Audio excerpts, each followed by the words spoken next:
नमस्कार। हमारा आज का टॉपिक है अरस्तू के अनुसार संविधान। मैं doctor Roopa Manglani, associate professor political science department पे, और आज हम अरस्तू का संविधान पढ़ेंगे। तो जैसा कि हम जानते हैं कि अरस्तू ने नागरिकता की परिभाषा दी, और अरस्तू के अनुसार नागरिकता का अर्थ है राजनीतिक सत्ता में भाग लेना, अर्थात राज्य के नीति निर्धारक एवं न्यायिक कार्यों में भाग लेने का अधिकार। अरस्तू ये मानता है कि वह नागरिकता है। तो ये अधिकार किसको मिलना चाहिए, नागरिकता का अधिकार किसको और किस रूप में मिलना चाहिए, इसके बारे में उसने अपना संविधान विषयक धारणा जो है वो उसका प्रतिपादन किया है। तो अरस्तू की संविधान की परिभाषा अलग है। अरस्तू के अनुसार संविधान या पॉलिटी राज्य का एक ऐसा संगठन है जिसका संबंध सामान्यतः राज्य के पदों के निर्धारण से है, और विशेषकर ऐसे पद के निर्धारण से है जो समस्त राजनीतिक मामलों में सर्वोच्च हो। इसका मतलब अरस्तू ये कहता है कि जो सर्वोच्च राजनीतिक सत्ता है उसका निर्धारण करने का काम जो है वो संविधान या पॉलिटी द्वारा किया जाएगा। तो अरस्तू ने जो है संविधान की धारणा अलग दी है। तो इस परिभाषा का अगर हम विश्लेषण करें तो अरस्तू के संविधान में निम्नलिखित बातें सामने आती हैं। पहली बात, वो कहता है कि संविधान राज्य अथवा उसके पदों का संगठन है। दूसरी बात, वो कहता है कि संविधान द्वारा ही सर्वोत्तम सत्ता के निवास को निर्धारित किया जाता है। तीसरी बात, वो कहता है कि संविधान यह भी स्पष्ट करता है कि राज्य किस लक्ष्य की ओर उन्मुख है। चौथी बात, अरस्तू राज्य के लिए संविधान को बहुत आवश्यक मानता है। वो कहता है कि इसी के आधार पर, संविधान के आधार पर ही राज्य का निर्माण अथवा अंत होता है। तो पांचवी विशेषता देखें तो वो कहता है कि राज्य का सार अथवा अति आवश्यक आधार संविधान होता है, और संविधान में परिवर्तन के साथ ही राज्य का रूप भी बदल जाता है। तो इस प्रकार अरस्तू की संविधान संबंधी धारणा की सबसे मुख्य विशेषता ये है कि वह राज्य, संविधान और दल को एक रूप में मान लेता है। अगर हम इन विशेषताओं को संविधान की परिभाषा के आलोक में देखें तो उसके अनुसार संविधान राज्य या उनके पदों का संगठन है। दूसरी बात, संविधान द्वारा ही सर्वोत्तम सत्ता के निवास को निर्धारित किया जाता है। इसका मतलब है कि सर्वोत्तम सत्ता कहाँ रहेगी ये संविधान ही बताएगा। तीसरी बात, संविधान ये भी स्पष्ट करता है कि राज्य किस लक्ष्य की ओर उन्मुख है। और चौथी बात, राज्य के लिए संविधान बहुत नितांत आवश्यक है, बिना संविधान के राज्य नहीं हो सकता। तो संविधान में चेंज होगा तो राज्य का स्वरूप भी बदल जाएगा, यानी राज्य के अलग अलग स्वरूप जो है वो संविधान के रूप के आधार पर ही चेंज होंगे। तो ये जो है अरस्तू के जो संविधान की जो धारणा है उसमें हम देख सकते हैं कि उसने अलग अलग विशेषताएं बताई हैं। दूसरी बात, जहाँ तक संविधान के वर्गीकरण का सवाल है, अरस्तू ने ऐसे वर्गीकरण के दो आधार बताए हैं। वो दो आधार बताता है ऐसे वर्गीकरण के। पहला आधार जो है वो संख्या का आधार है। संख्या का तात्पर्य है कि अरस्तू ये कहता है कि संख्या के आधार पर प्रभुत्व शक्ति का प्रयोग कितने व्यक्तियों द्वारा किया जाता है, और इसी से जो है संविधानों के ये वर्गीकरण का निर्धारण होगा। अर्थात प्रभुत्व शक्ति का प्रयोग कौन कौन करता है, इसका निर्धारण के आधार पर ही संख्या का आधार है। दूसरी बात है नैतिक आधार। इसका तात्पर्य है कि शासन करने वाले व्यक्तियों का उद्देश्य आखिर क्या है। इसका मतलब यह है कि शासन शक्ति का उद्देश्य जो है वो क्या रहेगा, इस आधार पर ही जो संविधानों का वर्गीकरण किया जाता है। मैं आपको बताना चाहती हूँ कि अरस्तू पहला वैज्ञानिक वर्गीकरण प्रस्तुत करता है। राज्यों के वर्गीकरण के लिए उसने 158 संविधानों का जो है वो अध्ययन किया, और उसके बाद उसने अपना ये वर्गीकरण प्रस्तुत किया। और संविधानों के वर्गीकरण की एक विशेषता के कारण ही उसे प्रथम राजनीति वैज्ञानिक भी कहा जाता है। तो इस आधार पे अगर हम देखें तो अरस्तू का जो पहला आधार है, पहला आधार यानी संख्या का आधार, तो संख्या के आधार पे वो कहता है कि यदि एक व्यक्ति का शासन हो, कुछ व्यक्तियों का शासन हो और बहुसंख्यकों का शासन हो, इस आधार पर तीन भेद कर सकते हैं। अर्थात संख्या के आधार पर हम देख सकते हैं कि अरस्तू ये मानता है कि पहले आधार पर एक व्यक्ति का शासन, कुछ व्यक्तियों का शासन और बहुसंख्यकों का शासन, और इसी आधार पर उसने तीन भेद किए हैं।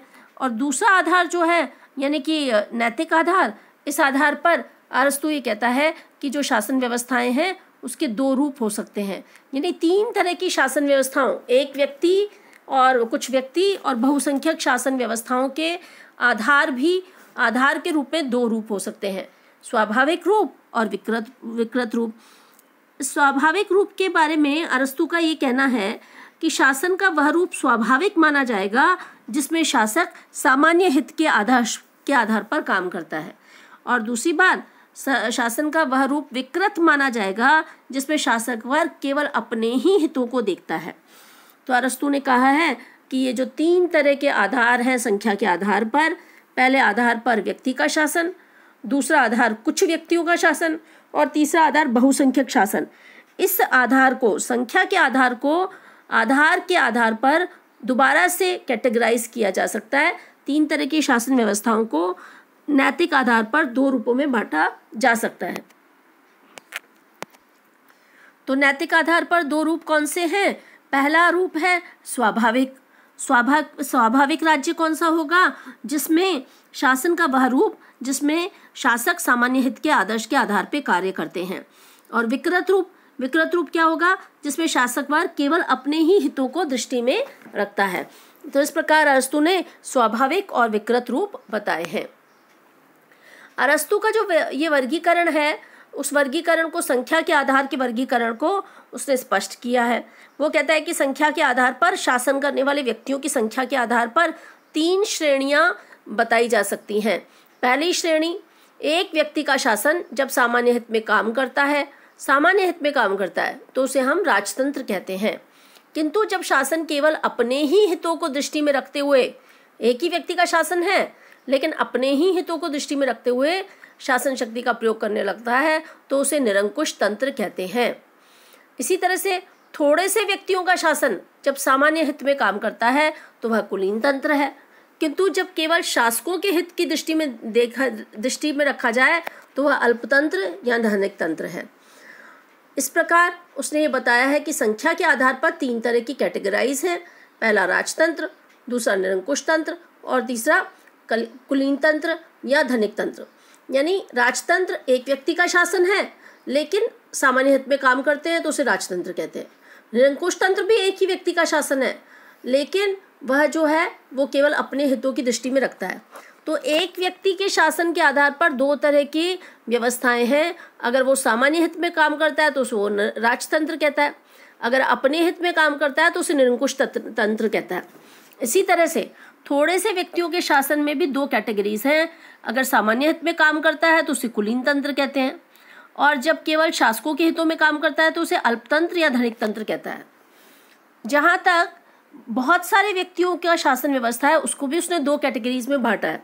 वो कहता है जब अनेक व्यक्तियों द्वारा सामान्य हित में शासन किया जाता है तो उसे हम संवैधानिक तंत्र कहते हैं, लेकिन अगर भीड़ के हितों को ध्यान में रखा जाता है तो वह भीड़ तंत्र कहता है। भीड़ तंत्र को ही अरस्तू ने डेमोक्रेसी का नाम दिया है।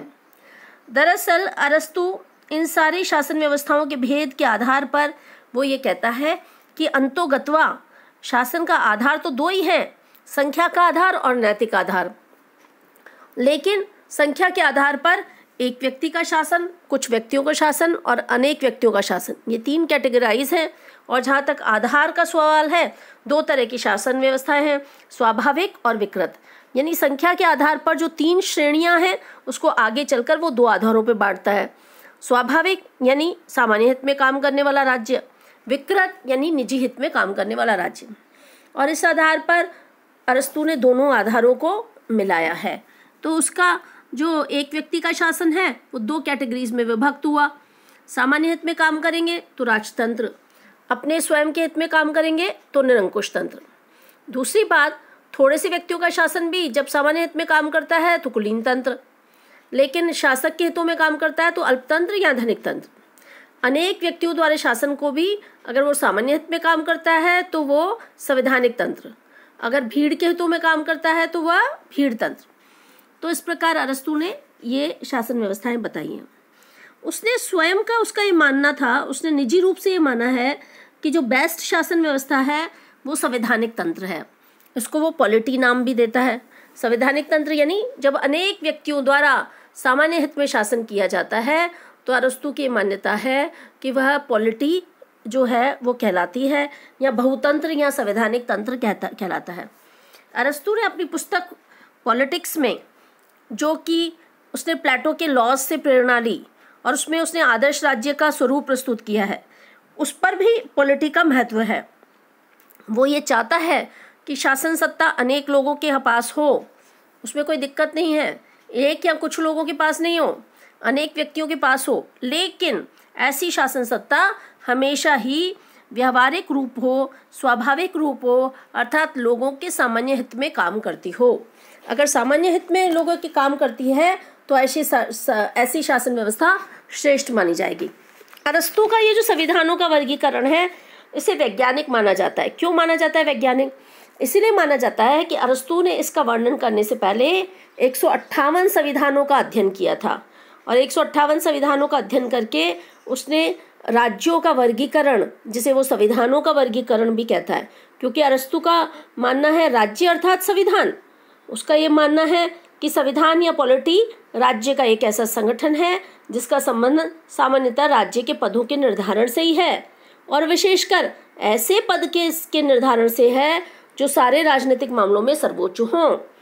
तो इस प्रकार अरस्तु ने राज्यों या संविधानों का जो वर्गीकरण है उसकी धारणा दी है, और ये अपने आप में अनूठा है, क्योंकि हम देखते हैं कि प्लेटो का जो आदर्श राज्य था वो कहीं ना कहीं यूटोपिया था, कल्पना पर आधारित था, लेकिन अरस्तु ने उस समय के प्रचलित सारे ही संविधानों का वर्गीकरण करने के बाद और अपने संविधान के सिद्धांत का प्रतिपादन किया।